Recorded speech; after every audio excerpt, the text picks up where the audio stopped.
Ladies and gentlemen, boys and girls, we're sadly here, and it's sad for a few reasons, but obviously the main reason is the college football 2024 season is over. The national championship game took place on Monday night slash Tuesday morning. Nick's Notre Dame are in it. We've got no one else with us today, Nick, so it's just you and I. We've got your team versus my most hated team. And to cover it all, it's just going to be us two. Before we get into football talk, how are you? I've been better. Um, despite being the underdogs and whatever, it's the hope that kills you. Yeah, You know, I forgive. End of the first quarter, I was excited. It's the hope that kills you. So yeah. it's it is what it is. We That's go again. it's a very profound quote, and I can't believe that you've just come up with that on your own. I'm going to take that with me. That one. It's the hope that kills you. Yeah, Um, yeah. just profound. It's very By all means, profound. borrow it. Given your weekend, by all means, borrow it if you want. You know. I thought the hope didn't kill me. It was that everything after the hope. It was everything after the hope. The Oh, hope tried, and then a gang of other emotions came through and just beat the living crap out of me for the week. like I said off air, I was going to text you, but I wasn't sure about your mental state and how you No, be. it's So I not been just great. thought It it I'd let you stew for a little bit and it speak to you hasn't. later. There gets to a point where the Samaritans block your number and you know you're kind of not. Yeah, And they kind of right for crying out loud. Right, just, is there anything other than American football going on in your life that's making you feel like this? And you go, no, not really, but I still feel uh, like shit. I go away. Um, but there's not a lot of news in the college football world other than the national championship game. There is one piece that I've got, and that is the EA officially announced that college football 26 will be coming. There will be updates, additions, and other different things going on within the game. It will probably still be essentially the same game, just with some added extras. Nick, did you come across any other bits of news? no, I've been in upset and uh, mode and just sort of like let's get this over with. I mean, I'll be honest. I kind of expected Egg to be here today just to stick the knife in, and but hey, I think he it misses his again. chance. Look, Michigan and Notre Dame have a relatively historic rivalry. But if there's the one rivalry that matters more than any others is is Ohio State. So I know. it's a bit like turning up on an Everton podcast and going, United beat. No, it's just I just not. Yeah, Can't do it. Can't do it. Um, although to be fair, no one can because United aren't beating anyone at the moment. That's by the by. It's a different football. Let's get straight onto the game. Get it over and done with. Ohio State walk away, national champions. They beat Notre Dame 34-23 in what was a largely pre well predicted game. Most people thought, I think Ohio State even covered the spread in the game. Um, I think the only place to start really is just by asking you, like, what were your key takeaways on where this game was won and lost for for won for Ohio State and lost for Notre Dame. I think firstly, I want to say that I am so proud of every single one of those Irish because injuries and we lost Keep, we lost Benjamin Morrison halfway through the season, we lost Riley Mill and against Indiana, and we've just had to put a team out, have continued to play well, and just you know we went. I as far as I'm concerned, you know.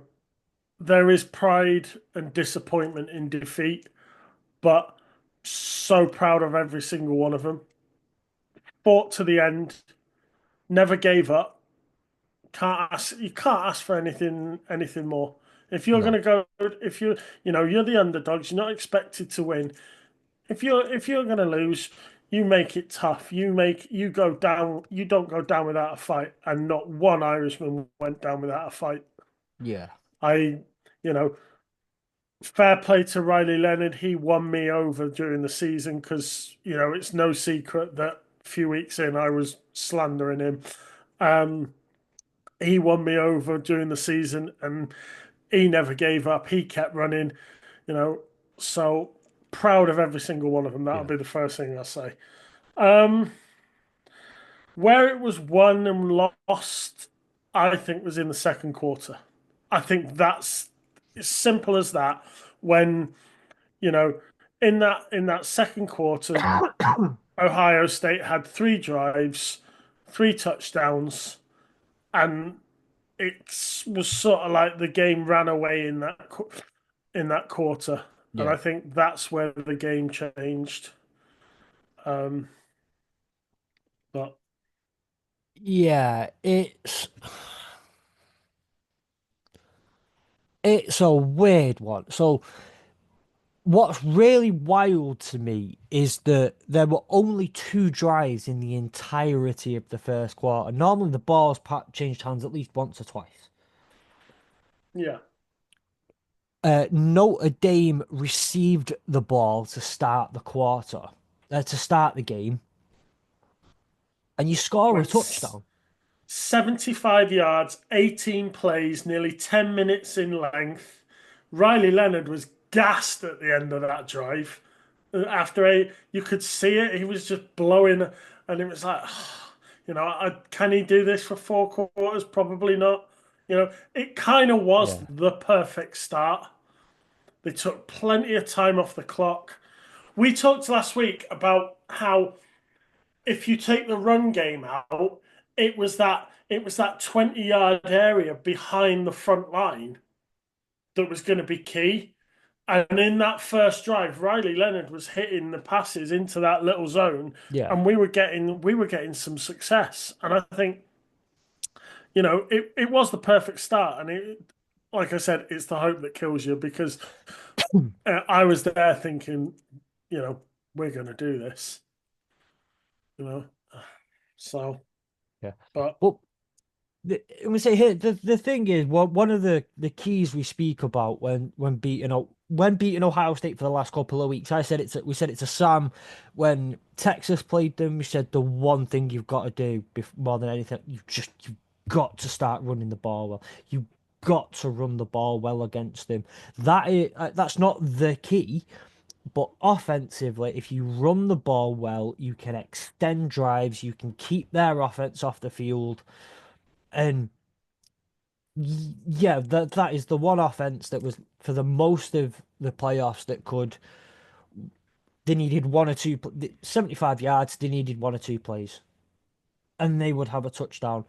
But as is always, it's not. It's that time of possession. Keep the ball out of the hands. Make them have to go in and do something. And like you say, that's the perfect start. An elongated drive where it's 18 plays. You have to sit there and watch as Notre Dame just chip and chip and chip at you. That drive also lasted, like you say, lasted 9 minutes and 45 seconds. So one of the things as well is you're 10 minutes into the game before you're starting to touch the ball. You think that's got to throw you off, or yeah, you come out at a national championship game and you're pumped and you're excited, and you've still got that 10 minutes, 15 minutes where all the mad stuff's going on and the national anthem's being sung and everyone's excited, and 10 minutes you can start to die down a little bit. Then obviously, like you say, but then Ohio State instantly respond back. 11 plays, 75 yards, 6 minutes and 5 seconds off the clock, touchdown just in the second quarter. Then after that, Notre Dame go 3 and out for -5 yards. mm, You punt, Ohio State get the ball back, 10 plays, 76 yards, touchdown, 6 minutes and 6 seconds off the clock. Notre Dame get the ball back, three and out, 1 yard. That it's such all that early momentum that you think you had gone. Yeah. And Ohio State then get the ball back one more time in the third quarter. 12 plays, 80 yards, 4 minutes and 26 seconds, touchdown. You are 21-7 down at the half. And then the one place you don't want to be against Ohio State more than any other, Pacing. chasing from behind because they won't let you. No. I mean, it was like we talked we talked last week about in the preview, and we talked about the red zone, and we talked about Yeah, red zone success, and we said about if you get down inside that red zone, you need to convert. You cannot afford to not convert. And there was um, fourth quarter, 9.5 minutes on the clock. Fourth and I think we were fourth and nine, um, at, or fourth and 11 at Ohio, whatever it was at Ohio's 9 yard line. yeah. Um, and 9 yards, yeah. yeah, and it was just like, I get it. I he's taken the field goal, which obviously hit the post. I mean, our kicking this season has been terrible. Um, Yeah. but I I wonder whether that was a missed opportunity. Just go for it on fourth down. You're well behind, you know. So, but again, it goes back to the point that even when they were 31-15 down, Field goal. the the field goal. Yeah. Obviously, Ohio State score another field goal, and whatever was woken up inside Notre Dame, two touchdowns, 2 point conversions, you know, 16 points back on the board, and it's game on again. And it's Yeah. so, you know, I'm not going to say too little, too late. I know that Marcus Freeman in his press conference sat there and took the brunt and said it was his fault. Poor communication, bad mistakes on his part, and you know what? That guy's got nothing to be sorry about. Yeah, yeah. And it's just one bridge too far, one step too far. Yeah. So But I was going to ask you about that because, okay, that field goal miss, you don't know what's going to come after it. You don't know how Ohio State are going to respond to you putting just a couple more points on the board. You don't. So I'm not going to play the whole. Well, if you would have scored, everything would have played out yeah, exactly the same in terms of drives. So what I want to say on this, I guess, is just like you score that. So Ohio State score straight into the third quarter, or quite early in the third quarter, straight away. It feels like you score, then four Ohio State drives later, you are three scores behind. It's such a difficult position to be in. They then get a field goal. You are 24 points behind, if I'm doing the mathematics correctly. I am because the eighth. 24 points behind. This was a point where I said to myself, I was like, if Ohio State are two scores up at the half, or three scores up at the half, or three scores up going into the fourth quarter or whatever, I'm going, getting my remote, and I'm going off. Good night. Fuck you all. Pretty much what I was doing. Um, like you say, you've got that. It's an almost impossible position to come back from. But then, like you say, touchdown Notre Dame, 2 point conversion, missed field goal is what it is. When that first touchdown goes in, what you thinking? Are you thinking, right, no, look, one step at a time, let's just see what we can do now, or are you going, are you doing I, Jim Carrey and Dumb and Dumber? So you're telling me there's a chance? I think, um, you know, the best thing I can say is, when you watch a heartbeat on a monitor and it goes up and it goes down and it Yeah. goes up and it goes down. And that was literally in slow motion how it was, because at the end of the first I was up, at the end of the second I was down, at the beginning of the third I was like, oh no, it went back down again. And that first touchdown of the last two went on, and to be honest, I was too little, too late. That was my sort of opinion. Well, where was this in the second quarter? It was for me. It was too little, too late. Yeah. But when they put another one on the board, I was like, "Oh, hang on a minute." Super Bowl Patriots Falcons. I'm getting some vibes here. Come on, you know. And I was tapping into whatever vibe I could get off that Super Bowl, and I was like, maybe it's not over. What is it? What is it? Sly Stallone and Rocky says in the thing, "It ain't over till it's over." Yeah. You know. So, I thought let's have a go, and again, I, I've said it once. Still proud, quite, um, absolutely delighted with him. if I'm gonna go with a Rocky quote, and I think it's like a Detroit Lions mantra type thing, and there's a lot of teams that are like this. It ain't about how hard you get hit or how many times It's you get. It's about how many times you get hit and keep moving forward, and it's about how many times correct. you keep going and you keep going. I've got that quote in That's my house on my stairs.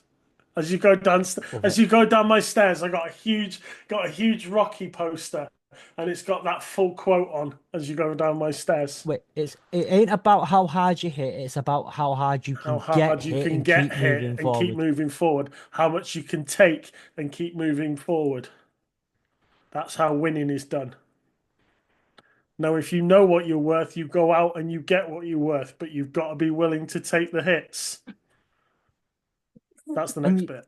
the hits were taken, but you went out and you tried to get your worth, and then I see that second touchdown goes in. You've got how long left on the clock at that point? It 4:15. was, yeah. 4:15 left on the clock in the game. Your And we had defense, and we had it backed up at whatever at 11, and it's like, oh, go on, stop. Third and 11, wasn't it? It was third and 11. Will Howard was backed up on, and it's like, come on, one more, and it's just like, oh, it's Jeremiah you Smith, you twat. you force a fumble. You've on a 6 play drive that went 54 yards. You forced them to punt on a 5 play 19-yard drive that lasted 30 lasted 3 minutes, and in them you get a touchdown. You're in field goal range, and then you get a touchdown. 4 minutes on the clock. Sorry, 4 minutes 10 on the clock. You've got a bit. No, 4 minutes 15 even, sorry, on the clock in the fourth quarter.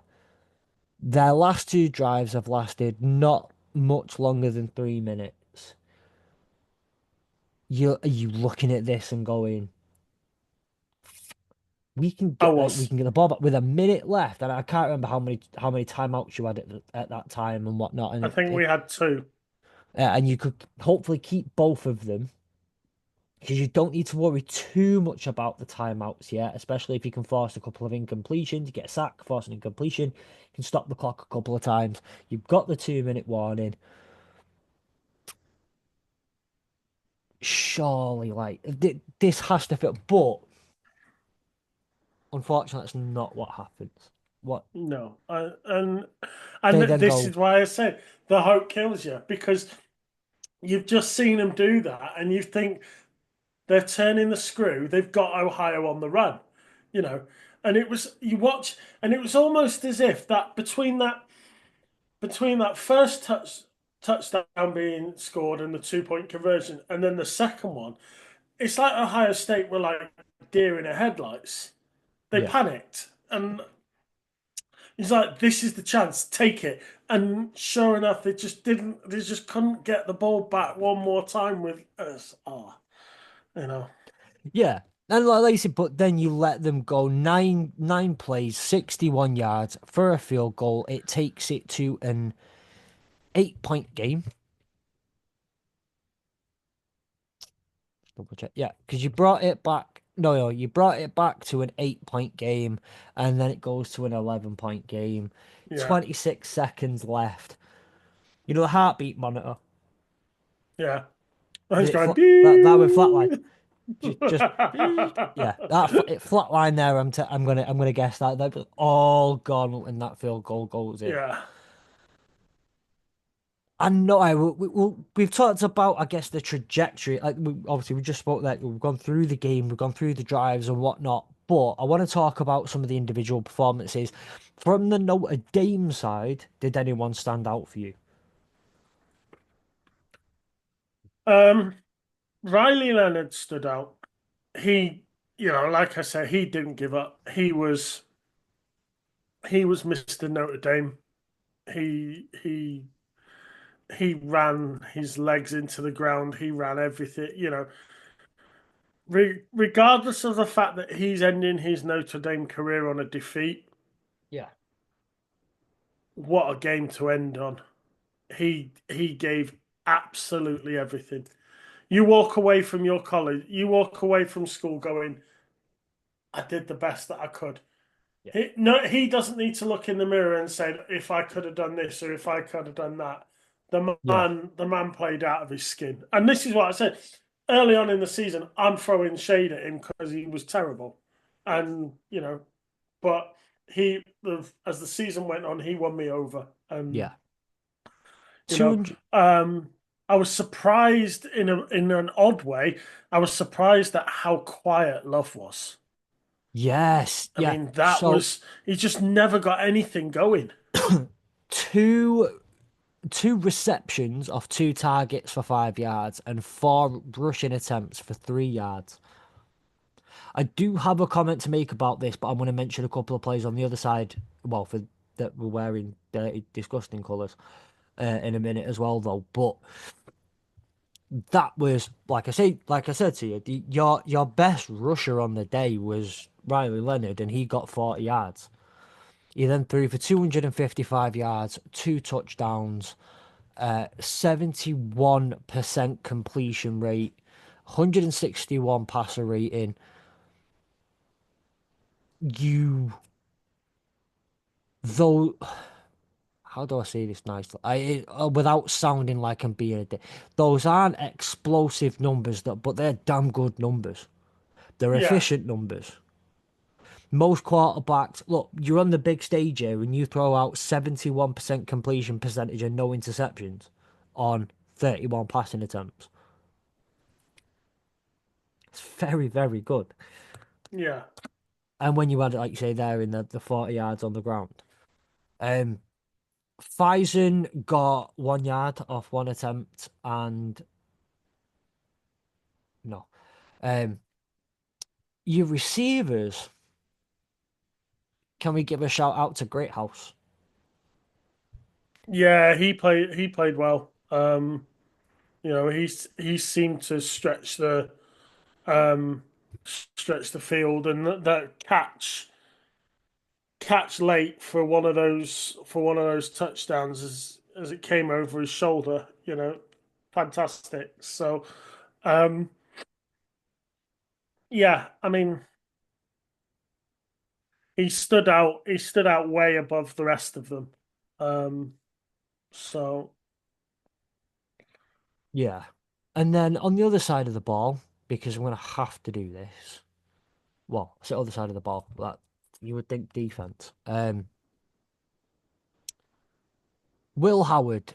17 of 21, 17 completions on 21 attempts for 231 yards, two touchdowns, no interceptions, an 81% completion percentage, and a 204.8 passer rating. I hate having to be a got a Notre Dame fan on. No one's. I hate having to. That's a very, very good game as well. You cannot knock that game. No, I mean we said last week, cut the run game and make Will Howard throw it. Make Will Howard have a good game. And effectively that's what they did. They didn't let Ohio State run the ball on them all the time. Will Howard had to have a good game. Thing is, he did. He did. His prime target, well, in terms of targets, well, no, not even targets. In terms of receptions, was Egbuka. Nobody's overly surprised at that one. Egbuka has been fantastic all year. Six receptions, 64 yards, no touchdowns. And obviously the man himself in terms of yardage was Jeremiah Smith. Five receptions, 88 yards, one touchdown, a long of 56 off seven targets. Tate got two receptions for 35 yards. Quinshon Judkins, two receptions for 21 yards. There were only three, four, five, six players saw a target. Two of them only saw one. One of them only saw two. The vast majority, well, if you go three, five, six, seven targets between Tate, Judkins, Innes, and Scott Jr. And then that's seven between them all. Jeremiah Smith got seven targets. Egbuka got six. They're just unable to take either of them out the game. And this is where I think I'm not going to say I was wrong, but per se, but I did say one of the big keys, especially for Notre Dame's defense, is take Jeremiah, Yeah, put two on him. Put two on him at all times. Put a safety potentially over the top of him as well. Maybe get him in triple coverage as much as you can, double coverage. But I did not account for, in effect, for the majority, and this was a mistake of mine, the Egbuka effect. yeah, Because you can't take away from the fact that Egbuka is a fantastic receiver as well. He, he's not an 18-year-old getting touted as an NFL ready player, but he is a fantastic receiver. God, I feel so dirty right now. I really, really feel dirty. Um, but it is what it is. The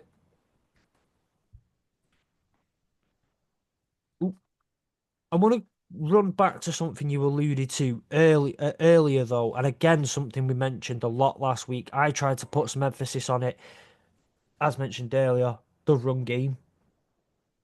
yeah, You have to establish that run game. Has to be done.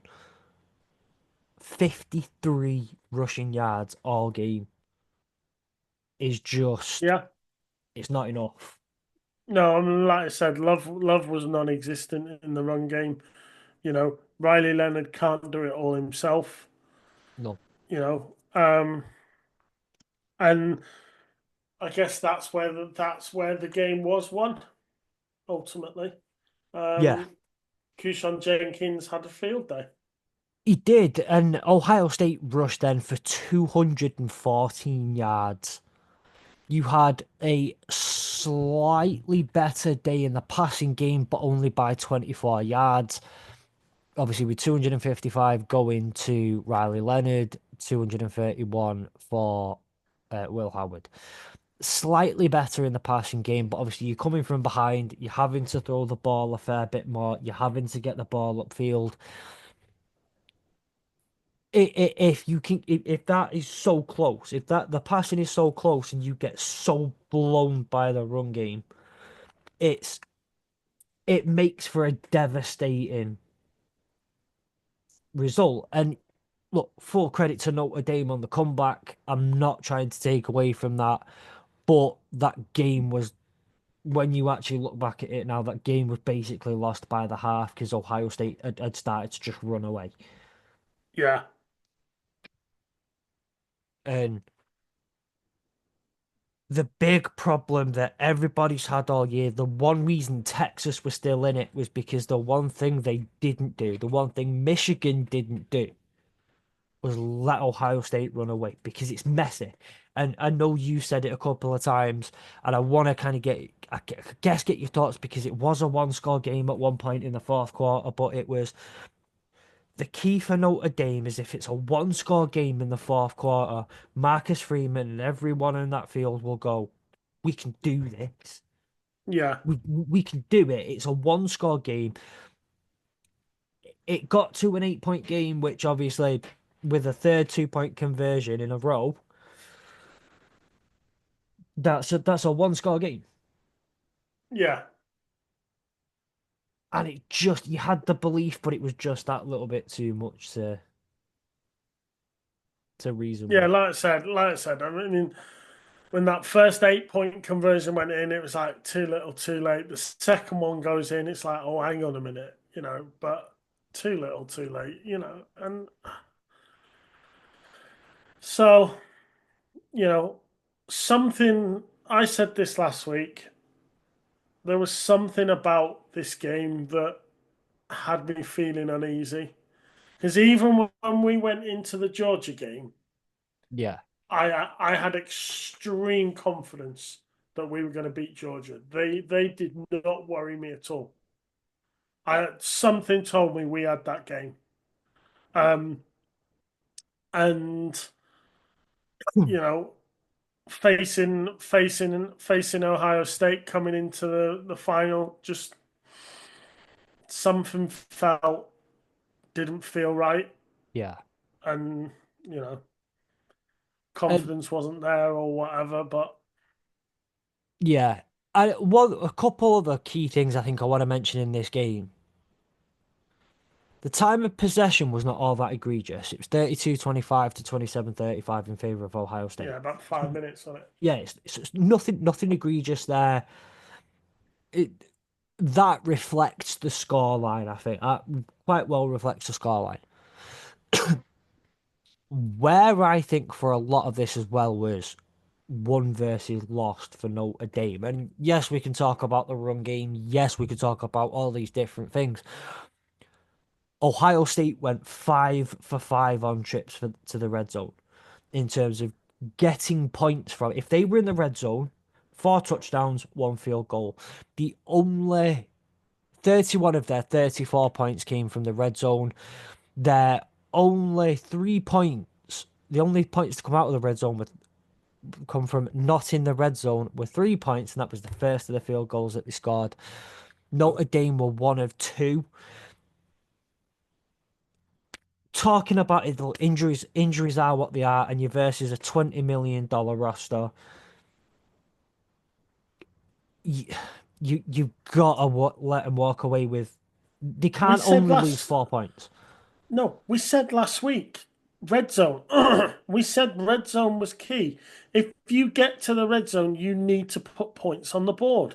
Field goals will not be enough. We had this conversation last week, and that's why when he's down and he chooses to try that field goal on fourth down, I'd have probably tried to go for it, Yeah, because that's that's where my mind was. But you can't really, if you are going to beat Ohio State, you have to take advantage. yeah, And that means when you are in the red zone, you score. So, yeah. you know, Well, yeah.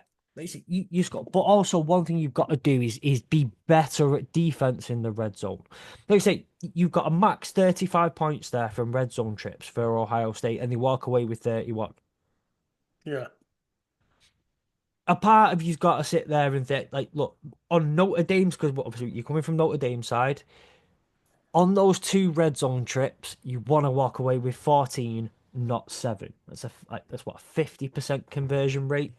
And I'm going to try and do the maths in that, but I think it's just less than just less than 90% on the conversion rate because 90% would be 32.5. So you're talking like 89, 88% conversion rate from points, max Yeah. 88% of max points in the red zone. I'm shit hot. I'm Carol Vorderman today with my mathematics. Well Honestly, done, because at this time I couldn't put that together. honestly. And this is running off like 2 hours average sleep a night for the last week. Brilliant. Um, this is why numbers round was my favourite round watching Countdown with my nan when I was a kid. Right, I was shit hot at it. But anyway, it's not the point that we're making. I'm not tooting my own horn. I am tooting my own horn, but that's not what we're here for. You you walk away 50% 50% of the points. They walk away with 88% of the points from the red zone. That also killer. So obviously talk offensive side of it, but now defensive side of it, gotta be better at making something stuff in a run, breaking up a pass when the field's so tight. Yeah, I mean, I think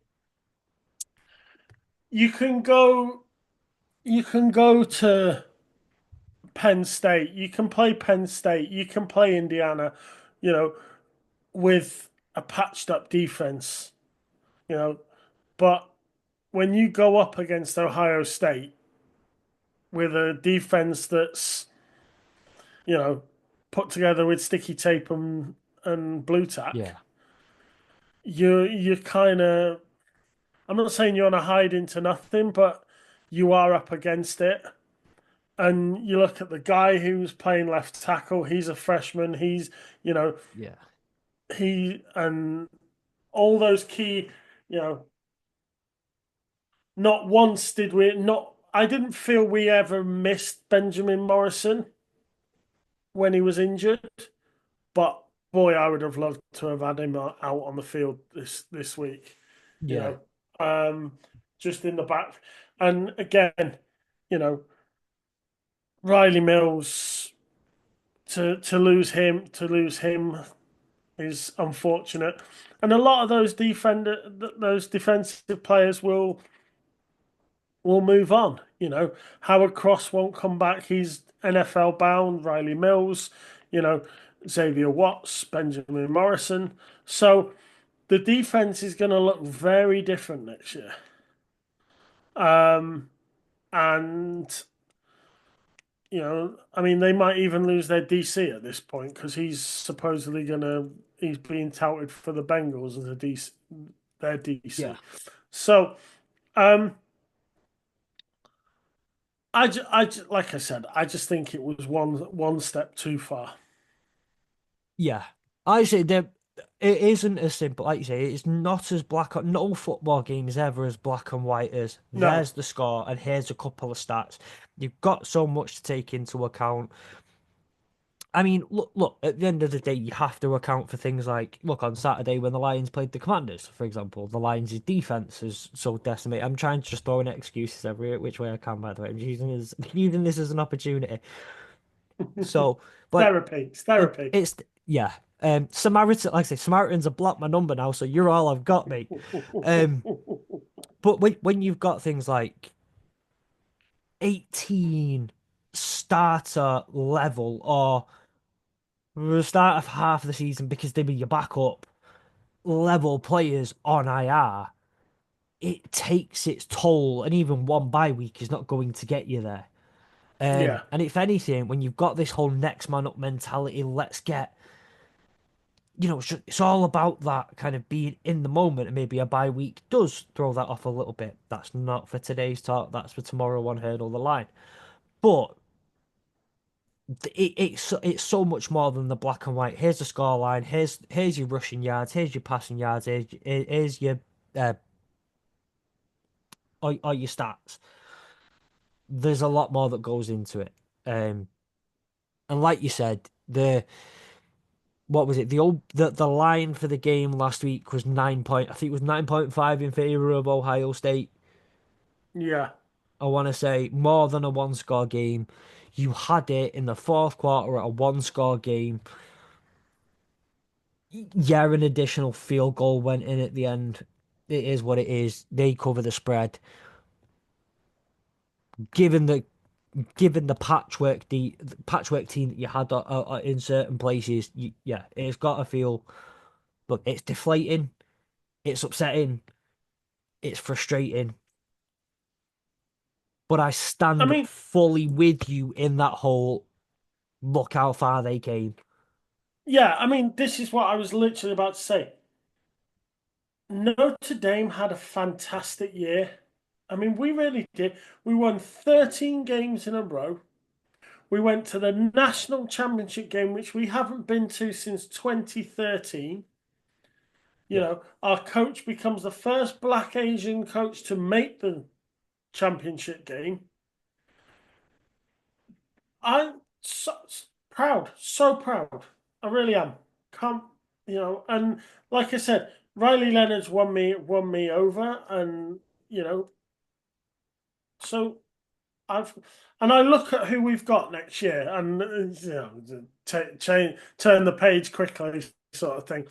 Like Miami, Florida, right? Okay, at Miami, at home to Texas A&M. Well, we beat them away this year, so hopefully. Home Purdue, at Arkansas, home to Boise State, home to USC. We beat them away this year. Home to the Navy. That's easy. At Pitt, Oh yeah, oh, at you're Boston. already gloating about beating the military, you I know. evil. At home to NC State, and at home to Syracuse. So Yeah, already I'm looking at those and I'm thinking there's no excuse why we can't be back where we were. no. Like I said, there's going to be a lot of turnover. Players are going to leave. They've gone to the NFL and what have you. But the way that the college football playoff is structured and the way that it is, there is a very good chance we'll be back again. And I'm just very proud. Do you want to know the what? Well, there's obviously, when you break down all of the stats, there are some that Notre Dame win, some that Ohio State win. Now you can get really, really in depth with these, but you've got what was the big stat that Notre Dame did win on the day? There was only The, one of them all game, and Notre the Dame amount got of it. fans in the building. Don't have a Um, statistic for this one. Well, for um, that one. I know that one Ohio State fan spent 9 grand. Um, Go on, You give it won the me. turnover battle. Won the turnover battle. You won the turn 1-0. Well, You forced a fumble and recovered it. And that was on the play where I think you got a touchdown straight after it. Uh yeah. Let me get them back up. Where's the chronological? Right, chronological. This website's amazing. No, you attempted a field goal off it, did not score it. Um, do you think that, by the way, well, obviously you went for 2 points on the touchdown just before that, but do you think part of that is why you went for two again? Because, in fact, I want to throw this back to the start of the season.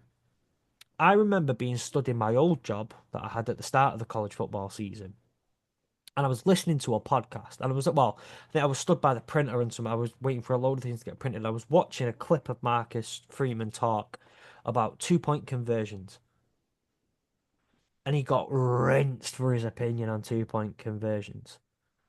And he's talking about how, well, it's like, well, 50% of the time, if you go for if you go for 2 2 point conversions, you're bound to score one of them. All research would suggest, and all the data and the statistics say that essentially one in 2 2 point Yeah. conversions goes in. So if you attempt two extra points, that's 2 points. If one of your two goes in, if one of your two uh, 2 point conversions goes in, it's It's the the same same as amount of two field points. goals. Yeah. But if both of them go in, amazing. If one of them doesn't, well, we don't want to talk about that one. But he got rinsed for it. Absolutely rinsed for it. Do you think I though as think well that that missed field goal had a thing for going for two again? I don't know. I mean, like I said, we've had we lost our kicker to injury during the season, so we had a real big problem with field goals halfway through the season. Excuse me. We had a real big problem with field goals. We weren't scoring them. He went through a period where he started going for two a bit more regularly. Um, and I think he just had I think he had more faith in the ability to score 2 points than he did in the kicker. Yeah. Because he don't, you know, that he's only just come back from injury. The kicking he did against Georgia, I think, was first kick back after injury. So you know, I I think mean, Marcus Freeman had more faith in the offense than yeah, in his special teams. yeah. But I will also say though, as well, like, you've got 24 points. You've 24 points down. So if you go extra points, that's four scores that you've got to do. If you can convert three 2 point conversions, it's three scores. You eliminate a whole extra drive that you're going to need out of it. And I get it. You go up in those eights because you're three lots of eight down. But like I say, I just wanted to wonder in your opinion if that had any effect on his decision to go for it on 2 point No, conversion. I think he was just sort of tapping back into what he's done during the season. Yeah. Really Well, needs must if you like. yeah. And fight. Well, I think to kind of wrap this up and kind of get this into land ready to land. I know what you meant. Yeah, it's long day. How can I do in mathematics like figuring out the percentage of that, but not figure out the wording for landing? Um, Because you brought Carol Vorderman into it, and she concentrated, made you concentrate. Concentrating on something different though. Um, Uh, I've got two. No, no, no. The Ryan Day does it. I've did that save his job? If he'd yes, lost that, but right. yes, So if he'd lost that game, if Ohio State had walked away as runners up, would he have lost his job? yes. Right. But I don't necessarily think it's all down to you lost to Michigan and couldn't even win a national championship. This is going to sound like haterade, and I'm trying for it not to be, and I do mean this coming. This is coming from a strictly kind of logical point of view, and I truly think this is an opinion for any team. This will be the same with Michigan. This will be the same with any other team. At the end of the day, that is a $20 million roster. That is one of the top two or three most expensive rosters in all of college football. If you can't beat your nearest rival for 4 years in a row, then Yeah. you have one of the most expensive rosters ever assembled in college football history and can't get over that line. Granted, you had the tougher side of the draw, and you had to go and face Oregon, Tennessee, Oregon, and Texas. That's a gauntlet. Not taken away from Georgia and Notre Dame Yeah. No, it's all right. and whatnot, but that's a gauntlet in comparison. Georgia's Georgia, but Penn State are Penn State. So Oh, I was delighted we were on that side of the draw. yeah, I yeah. said that. I said it couldn't get any better. I don't think with that roster that you've got, the money that's been spent on it, you can walk away and say well, no, we didn't beat Michigan, but I've got a really nice runners-up medal. I've got it. Yeah. It's no, I didn't. No, no, I didn't do that, but I have got a Blue Peter badge. No, like Yeah. especially considering US sports culture. And I'm not obviously in the Premier, like you're not rewarded in like, you are rewarded in the Premier League for coming in the top four, or in the Spanish league for coming in the top four, and another sport. But like, US sports culture is so geared towards, if you don't win the gold medal, if you don't win the championship, if you don't win the Super Bowl, you are ultimately a failure. Well, what is it? What is it? Ricky Bobby said, "If you're not first, you're last." If you're not that, and one of my favorite quotes was always, second place is first loser. Yeah. If you ain't first, you're last. I love Ricky Bobby. That is a great movie. Ain't Uh, first or last. But I don't think you can walk into that, to those to your donors, to your what do they call them with the NIL and stuff like that? Not donors, um, not funders. oh, There's a the mm, oh, what's the word? Boosters. boosters. There we go. To There we go. get We you know, got there. together, We got there. collective brain power. We got our boosters. I don't think you walk into that room and say, especially like, you're gonna lose Jack Sawyer, you're gonna lose all these players. They're gonna have a not probably a similar exit to what Michigan had last year, in how many players have gone to the draft.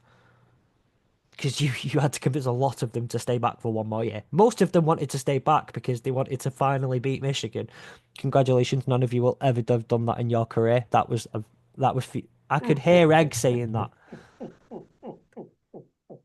I don't think you can walk in with the boosters and say, by the way, our roster isn't as good as it was last year. We haven't beaten Michigan in 4 years. I haven't won a national championship. But keep me. I don't think it works.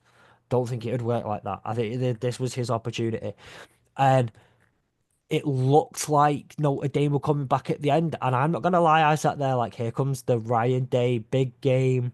He's got it. He's back in the front, and he's gonna choke it. I can't believe that we're all gonna be right, and I was gonna be proved right after all. I was wrong. Ohio State didn't in the end choke it away. I think he saved his job, and he's shown that he can do it. He can perform it at the highest level. It's not going to always be pretty, and it's not always going to be perfect, but he can go on the big stage, beat the best teams, and deserves to keep that job. Mm. And I know at least one Ohio State fan is listening to this, and they know just how dirty and just how horrible I feel inside. But I will say this: I've had a couple of digs at you, right? And the 20 million thing was not a dig. I promise. I will have this one. I am also buzzing to see Ryan Day stay in his job, because that man can't beat Michigan. So give him a lifetime contract. We'll keep the record in the right in the game. I'll take it. I'll take it every time. Mm. It similar though, like Mike Tomlin wins a Super Bowl next year. Maybe slightly different, but I'm trying to kind of find the closest I can. No, I get what you're saying. Yeah. Mike Tomlin, a regular season merchant. I know he's won it previously, and Ryan Day hadn't won it previously, but Ryan Day's only been there for 5 years. You go in, you are a perennial. You can get there in the regular season, but you can't win the big game. You can't get over the hump. You can't. You just.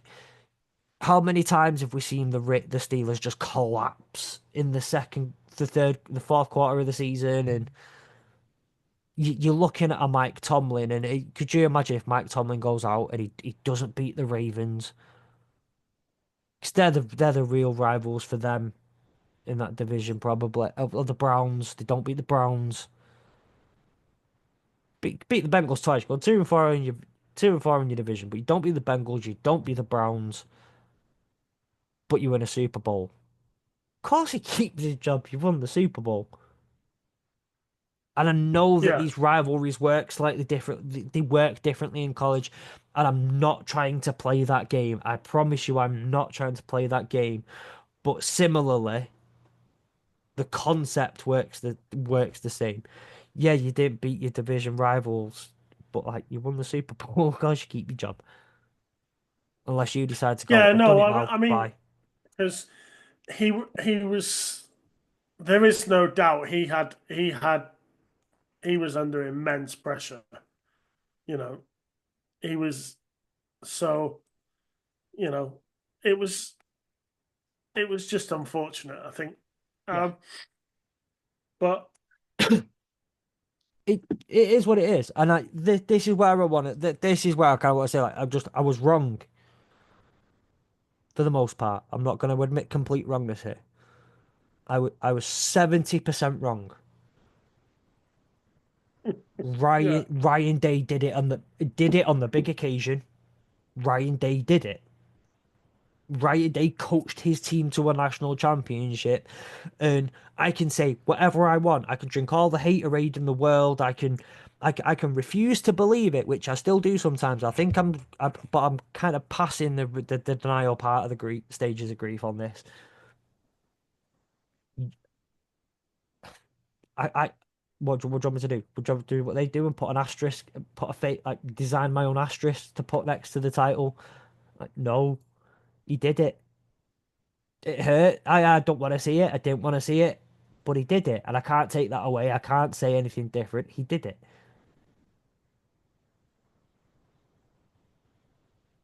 yeah, There's haterade, and then there's just being downright petty and delusional. I'm all for the haterade. I'm not that petty and delusional. no, and I get it, and if you win a national championship, he gets the chance to defend it, I guess, and Yeah, if he it's has just, a oh terrible yeah. season, then maybe he doesn't survive it. But you If know, he won't be able to ride this one for long, though, I don't think. You can't ride a natty for long no, but when because it will be unfair. If you go 5 years and a half a decade that were there are walking, talking fans in that stadium who weren't born yet when Ohio State last beat Michigan because like they were born the year before and they're now like 4 years old, 5 years old, six like or whatever. Like there becomes a point where that becomes unforgivable and you can't ride on. Oh yeah, but a couple of years ago I did get the trophy, yeah, but like I said, that I don't want to turn this into a thingy about that's something to discuss in the off season. That's something to discuss going forward. That's something for next year. That's something for whatever. At the end of the day, this is about the season that's just been. This is about the national championship game, and the fact remains he did it, and he has kept it. He has saved his job definitely. Um, while I say that, and as I look to wrap this episode up, I will say that next week, at some point, to anyone listening, we are going to try and put together a 2024 season review episode. We're going to look at the highs, the lows. I've got some material lined up for digs at just about every single one of my co hosts, apart from Egg, because it's basically friendly fire. So, what's the point in that? We're gonna have I want it to be a laugh. I want it to be a load of fun. I don't want us to sit there quoting stats and quoting all this and that. I want us to have fun with it. We were there from the kickoff in week 0. We'll be there, and we were there till the final whistle and the shaking hands after the game on on Monday night. We'll take a couple of weeks off, and then by the end, because look at Nick. He needs sleep. He needs some weeks off where like that this man has had so much enough of Fletch in his life at the moment. He needs the break. I'm going to afford him that and reward him with it. So we'll have a couple of weeks off. We've got some great plans for the off season. Nick was you and I were just shooting through a couple of them before. You brought some brilliant stuff for the table to the table. We've got some draft stuff going on. We'll have some collaborations with Hurdle the Line going on because obviously they're the NFL pod on the AAW network. We're the college one, so there's crossover here. There's so much to look forward to. So recommend us to a friend who's wanting to get into wanting to get into college football. If you're in the UK, if you're in the States, recommend us and go. Oh my God, like, there's a British guys and they know college football, man. They know it. Um, and I'm glad you think so as well because like I've made up all of this episode. I'm not gonna lie. I read some numbers on a screen and made everything up. Um, there's so much this off season, and we're going to build up, but like we'll be there for week 0 again, and I can't wait for the run into it. I can't wait to build up to it. I can't wait to for all the new people that are going to join us in the off season. Um, so yeah, tune in next week at some point. Hit up the AAW underscore network on Twitter, AAW network on all the other socials, Insta, Facebook, whatnot. We'll have an update on the episode and when it's going to come out and things like that. We need to organize some time schedules. And yeah, for me, second to last episode of the season, I'm happy. What about you, Nick? Um, yeah, I've had a great year. It's been a wonderful season. Um, from watching Gary go through the motions in the first game and dropping his chocolate bar when things could get no worse, you know, to to seeing my team get all the way to the championship game and one bridge too far. So you know what? I've had a truly wonderful time. I thank you very much for bringing me on board. And we'll rock and roll on to next year. But I've got that board behind me to fit to do now. So Yeah, it's draft mode now for me all the way through. So can't wait. uh, Um, so hopefully see you next week, Nick. And everybody, you I will. say tune in one more time for the season. Have a little break, and then we'll be back. See you later. And I just realised, by the way, I so bad, and now all of our listeners and people who watch on YouTube now know how I run this episode and whose Zoom that I steal. I don't steal it, egg grape. I normally have my name changed there to Fletch, and Nick's got his socials there. I am at Lions Guy Fletch. You can see above my head here. I've got it on my graphic. I forgot to change my name before. And yeah, see you next week.